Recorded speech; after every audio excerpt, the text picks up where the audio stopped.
झारखंड का सबसे बड़ा गुंडा अमन साहू, जिसके लिए जेल शिफ्टिंग किया गया, उसके साथ 3 गाड़ियों का काफिला निकला और आखिरकार गैंगस्टर अमन साहू को एनकाउंटर में मार गिराया गया। झारखंड के सबसे बड़े गुंडे में से एक नाम था अमन साहू, जो कि इस बड़े इलाके में उसका बखूबी आतंक चलता था। कम उम्र में ही वो इस जुर्म की दुनिया में कदम रखा और बड़ा नाम बन चुका था। लोग उसके नाम से खौफ खाते थे। जहां भी उसके नाम की चर्चा होती थी, लोगों की पैरों तले जमीन खिसक जाती थी। अमन साहू के बारे में बता दें तो अमन साहू झारखंड के सबसे बड़े गैंगस्टर में से एक नाम था, जिसे कि आधुनिक नए नए तरीके का हथियार रखने का काफी बड़ा शौक था। धीरे धीरे वो जुर्म के रास्ते में चलता गया, ढलता गया और सियासत में आगे बढ़ता गया। इसी बीच बता दें तो एनटीपीसी के एक बहुत बड़े अफसर का कत्ल होता है, जिसके पीछे एक शक को सुई गैंगस्टर की तरफ घूम जाती है, जिसका नाम है अमन साहू। इसके बाद कानून और पुलिस पर कई तरह के सवाल उठने लगते हैं और बस यहीं से आगाज शुरू होता है झारखंड के सबसे बड़े कम उम्र के गैंगस्टर गुंडे अमन साहू का। झारखंड के सबसे बड़े गैंगस्टर अमन साहू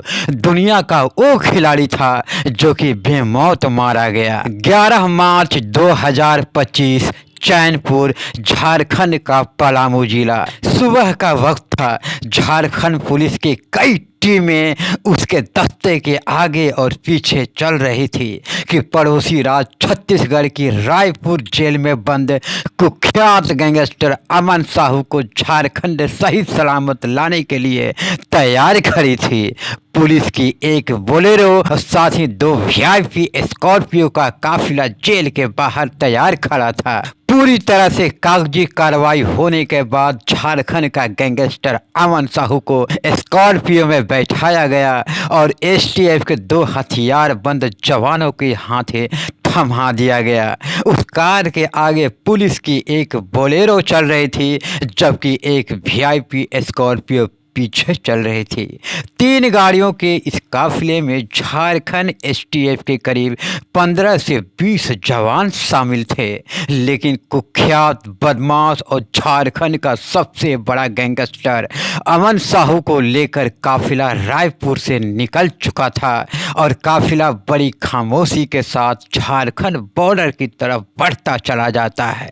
कुछ देर के बाद ये काफिला झारखंड की सीमा के करीब पहुंचता है और झारखंड के सीमा में दाखिल होता है, जो कि झारखंड का एक जिला है जिसका नाम है पलामू। पलामू जिले में काफिला आगे बढ़ता है और चैनपुर इलाके में दाखिल हो जाता है। सब कुछ ठीक ठाक चल रहा था। सारे काफिला सही सलामत चल रहे थे। सारी गाड़ियां पूरी रफ्तार में चल रही थी।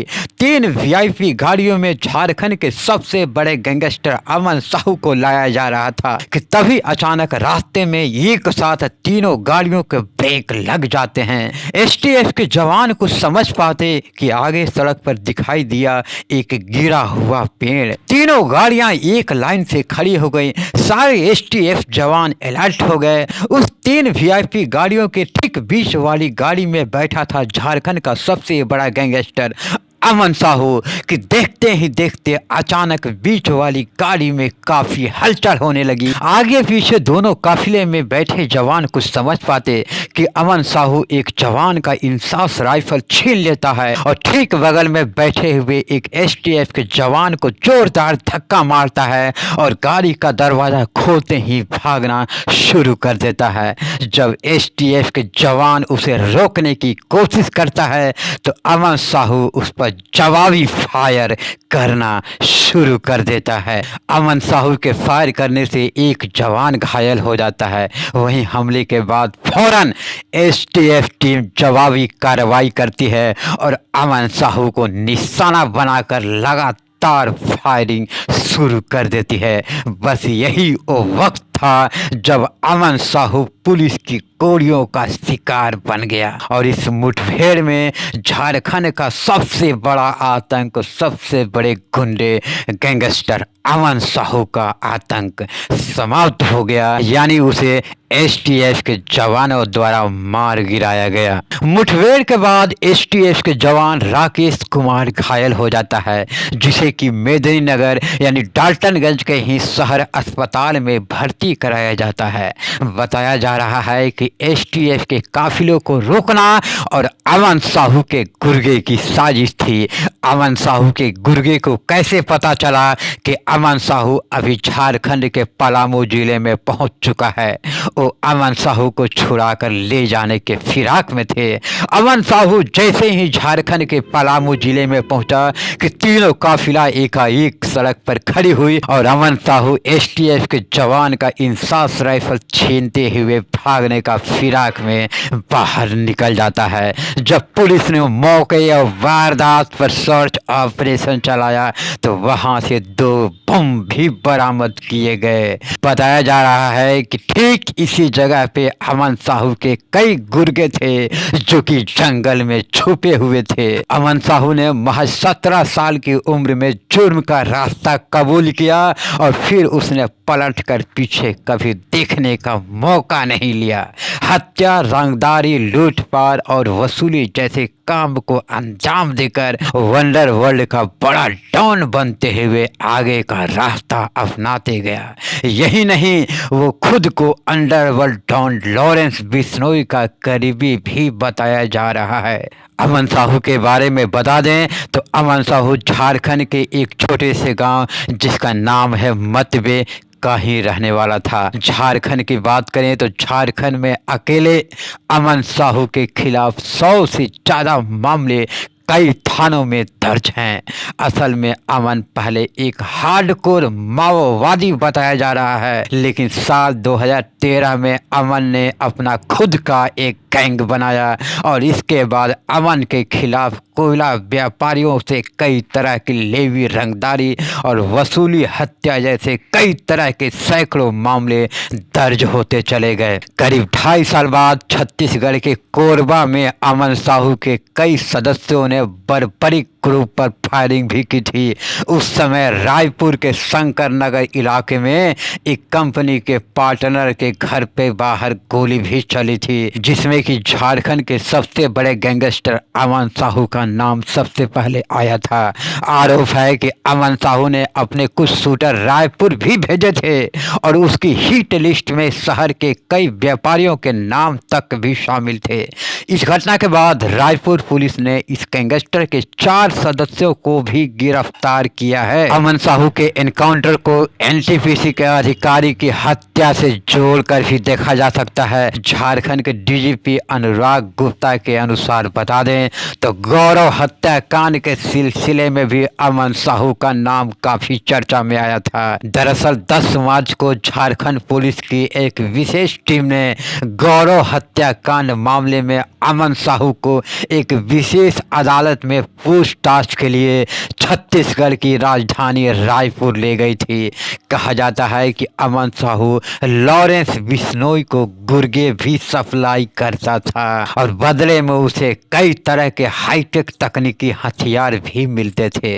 अमन साहू की AK-47 राइफल के साथ एक तस्वीरें भी वायरल हो रही हैं। गैंगस्टर अमन साहू के खिलाफ दिल्ली में भी कई मामले दर्ज हैं। इतना ही नहीं, इसी साल जनवरी में NIA ने टेरर फंडिंग मामले में रांची और हजारीबाग जिले के साथ साथ कई जिलों में अमन साहू के कई ठिकानों पर करीब 6 से 12 घंटे तक छापेमारी चली थी। इस दौरान एक SUV गाड़ी, स्कॉर्पियो गाड़ी, सफारी गाड़ी और CCTV का DVR और बैंक ट्रांजैक्शन से जुड़े कई कागजात जब्त किए गए थे। उस वक्त अमन साहू झारखंड के पलामू जेल में बंद था, लेकिन उसका टेरर नेटवर्क, उसका आतंकी नेटवर्क इतना बड़ा था कि वो झारखंड, बिहार, छत्तीसगढ़ सहित कई राज्यों में बेखौफ तरीके से अपना आतंक का संचालन कर रहा था। झारखंड के विधानसभा चुनाव के दौरान अमन साहू विधायकी का चुनाव भी लड़ना चाहता था, लेकिन अमन साहू की मां किरण देवी ने बड़का गांव विधानसभा क्षेत्र के लिए एक नामांकन पत्र खरीद लिया था और छत्तीसगढ़ हाई कोर्ट ने उसके चुनाव लड़ने पर रोक लगा दी थी। लेकिन आज भी अमन साहू की हिट लिस्ट में झारखंड के साथ साथ कई बड़े राज्यों के बड़े बड़े कारोबारियों के नाम सबूत मिले हैं, जिनसे वो रंगदारी और लेवी वसूलने का काम किया करता था। और आखिरकार झारखंड का सबसे बड़ा गुंडा, गैंगस्टर, आतंक अमन साहू को मार गिराया गया। और आखिर में वीडियो और ये जानकारी अगर आपको अच्छी लगे तो वीडियो को लाइक और चैनल को सब्सक्राइब जरूर कीजिएगा। नमस्कार, जय हिंद।